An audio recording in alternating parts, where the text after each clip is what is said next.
Okay,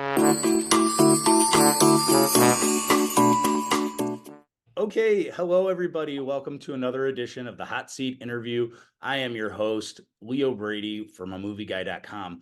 I am here today with two incredible artists that have been known for so much stuff. One is the director of her new film, Neodome, Bonnie Discepolo. Oh, Bonnie, thanks for being with us today. thank you for having us. And the other person is somebody that a lot of people know from things like The Help and the Pitch Perfect series. This is Anna Camp.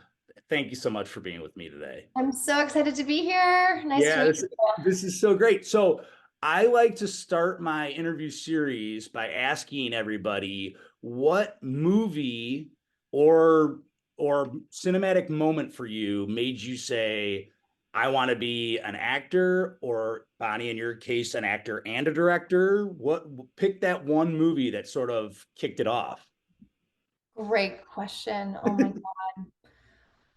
Do you want to go, Bonnie? Sure. Yeah. I mean, we've been talking about this film a lot on previous interviews, but the film that made me think, oh my gosh, I want to do this forever and always is The Wizard of Oz, because it was just such a formative, magical, storytelling experience. So I think ever after, I am always like, so can I put this in Technicolor? And they're like, Bonnie, we don't do that anymore. And I'm like, but could we? Yeah, yeah, Great. I that love is a good answer.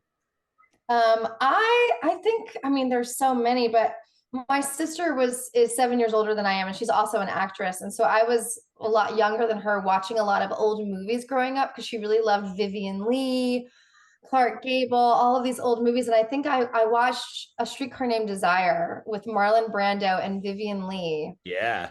Something really got a hold of me in a way at a very young age where I was like, this is bigger than me. This is bigger. This is something that is, these people are so natural, and also so like the story was just so beautiful. That I think that was my movie that started me off, as A Streetcar Named Desire. That's a great answer. David Duchovny gave the exact same answer. He Oh, said, no way. yeah, he said anything Brando, so Streetcar and all that stuff. That's On the waterfront, I mean, he's also yeah, incredible. I So good. know. So yeah, major hero of mine. Yeah, awesome. Well, and Anna, for you too. I mean, this is so awesome that like we're talking about Neodome and like you're doing all this stuff. What I've noticed too, though, is you have been a part of two ensemble casts, The Help and the Pitch Perfect series, where like honestly, it has been such a joy to watch all of those people in those casts just like do amazing things. Anna Kendrick directing her own film now, like Yes. Brittany Snow is not nominated in a film for an Oscar this year. I just think Yes. like, do you still have like a great sort of sisterhood with those casts? Because it's like all of you are so incredibly talented. It clearly Yeah, shows. I mean, I feel like we'll have a bond forever because we did those three movies, and we kind of grew up together because we aren't the same people that we were when we were like younger, starting out Yeah, in the first one, but we've yeah, seen each other through a lot. yeah. So that's always going to be there. Yeah, definitely. That support system is always going to be there. Yeah. Well, and like and so Bonnie, for you, this is not your first time working with Anna. This is like, you guys are just like old friends picking things back up again. Tell me sort of what made you say, I mean, was it just like the first time was so good you had to do it again? I mean, or what Absolutely. right, right. What was Anna just your first pick and you're saying to yourself, let's get the team back together and make this movie? Anna picked me, which Oh, is so awesome. I feel like it's the greatest testament because she's producing Neodome. Is this the first film you've produced, Anna? Or I produced from Black as well, not as much as of a hands-on producer as I have been with Neodome. So this is kind of the first like very hands-on, like gathering cast and calling Bonnie to direct it, because we had worked together on Bonnie's short film that did Tribeca called Graceland, and it was an yeah, amazing experience. And I knew that because this film was kind of through the eyes of Monica, the character I play, and it's a very you know, it's a play on what a woman has to do to kind of make it in the world. I Yeah. really wanted a female director, and I knew that Bonnie was very smart and very talented. And she was definitely my first pitch to the producers, Matt and Mark Pfeffer and Michael Johnson. And she got on an amazing Zoom and she gave us her incredible pitch, and they loved it. And I think you can see that the proof is in the outcome. She really did a fantastic job. Yeah, totally. I mean, well, and I'm always like really fascinated with short films too, because they're basically elevator pitches. Like you Mhm. have to nail. I think they're tougher than features, right? Because Absolutely. Totally, you totally. have You're to dead nail on. it with like the short window of time and Yes. capture the audience. And that is exactly what you do. Talk Right. about sort of like setting the stage here. You guys are in this car on this road. It's very tight. Is it all about the creating the tension from the get-go? I mean, I think creating the tension was probably my number one priority. But exactly what you said, I think of a a short film is like a poem, Yeah. and every single word needs to be precise. You can't have any extra moment. Even today, one of the other actors was like, "Hey, what happened to that great line?" And I said, "I'm so sorry." I told him, "Cut that great line." Because Yeah. I feel like in order to keep that tension and a tight story, that every moment has to be building and making you feel more and more on the edge of your seat in a tiny amount of time. So Yeah. that was the object from go. Like start out high action and bring it to even more intensity. Yeah, yeah, yeah. Well, and for you, Anna, too, it's the same thing. Developing a character, being this character, it's a tight window to sort of develop it. How did you sort of put together this character? Is it your costume? I loved like your costume in this. Good. I think it like has this sort of like Reservoir Dogs like sort of like mystery to it. Uh, Totally, um, totally. so yeah, so talk about playing this role. Yeah, well, I got the script, and like what you were just saying, to have an arc, have a character have a full arc, a surprising arc, and change from the beginning of the film to the end of the film, especially in the short time frame that we had.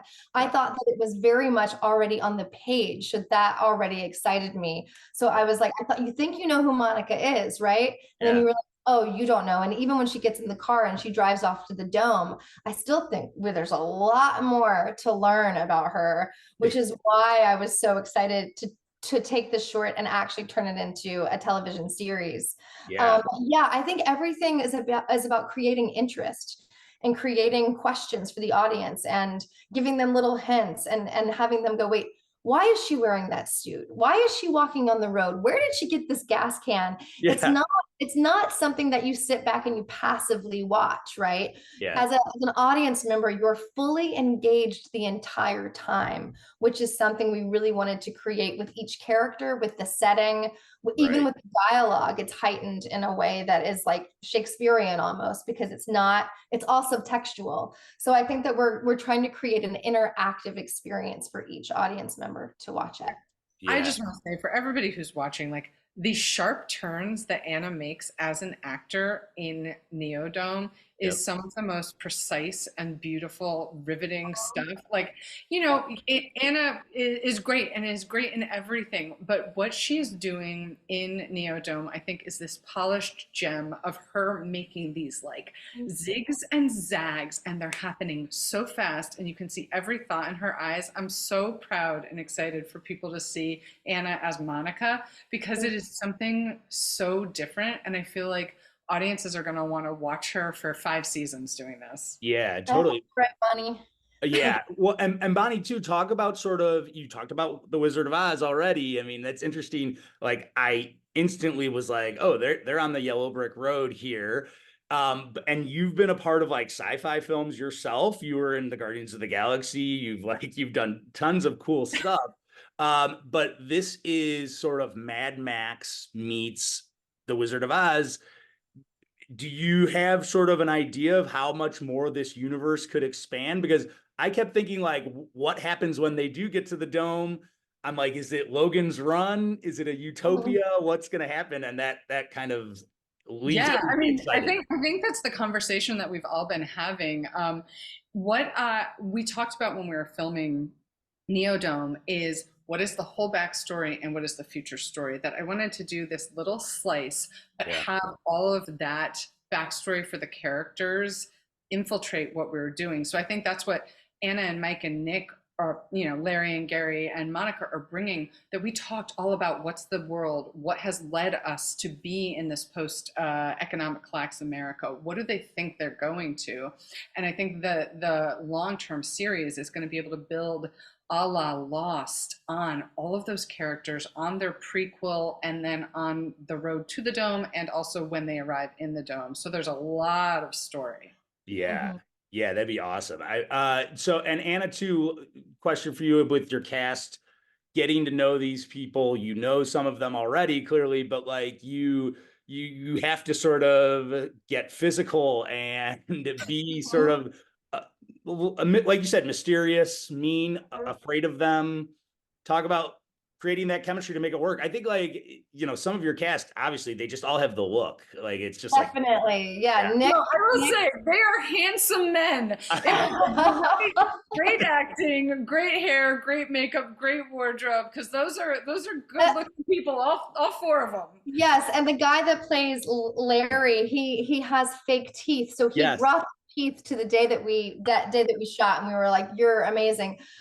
They yes, so I actually have known Mike and Nick for Okay. years and years, and I went to college with Nick actually, and I Yeah. got the script, and I thought, who like they just popped into my mind immediately, both of them to Yeah. play these roles, and luckily they responded, but Bonnie orchestrated amazing rehearsals beforehand because we only had 3 days to shoot Yeah. this.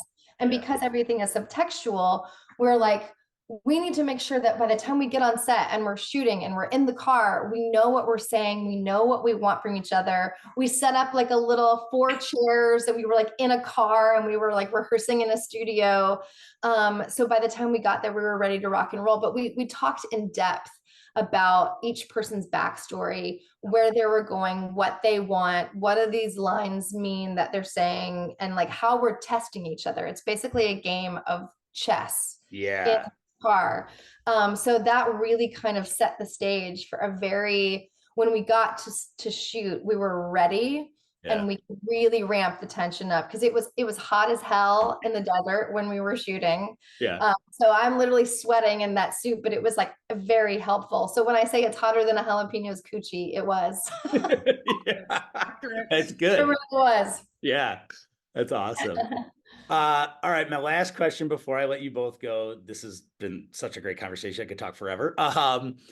The dome itself, when you get in there, what does it look like? What are you guys picturing? Is it Logan's Run? You gotta watch the show to find out. Is it the Truman Yeah. Show? Yeah, like we need We can't to. tell. We can't tell what's in the dome, but I know that, we've had this question before. Yeah, And I think, I actually don't know. The producers, the creators know more than me. yeah, But going back to the Wizard of Oz, like when I read this, I thought, what if she goes into the dome and she finally gets there and she thinks it's going to be all of these things about success and status and she'll be happy when she gets that carrot, like what we've yeah. been saying in interviews. But I thought, what if she goes in and it's like kind of another dimension and it's really her backyard? Yeah. And she Ooh, sees her dad in a rocking chair and her mother with the wind blowing through her hair, and she sees herself as a little girl. And it's kind of this return to self in a way. And so very Dorothy Wizard of Oz, like there's no place like home. And yeah. then you kind of take it to another place, depending, but that's kind of the poetic version of what I imagine it could be. Love it. I I love had it. it's not a one-to-one comparison, but one of the things that kept popping to my mind is Contact. Oh, The I love idea it. that she's trying so hard to build this device to travel to space, and when she does, she's only gone for a second. And was it true? Was she really there or not? Yeah, So there's something in the pursuit of the ineffable. Like you can't touch it, you can't reach it, you can't get there, and the pursuit is really the theme. yeah, Mhm, mhm. yeah. That's great. I That's love great. it. That contact reference is I awesome. know. Love it. I love it. All right. Well, You guys have been so great. Thank you so much for your time. Neodome is playing this weekend here at South by Southwest. We hope everybody will go and check it out. Anna Camp, Bonnie Discepolo, thank you so much for talking with me today. Thank you, Leo. Yeah, Thank you so much. congrats again.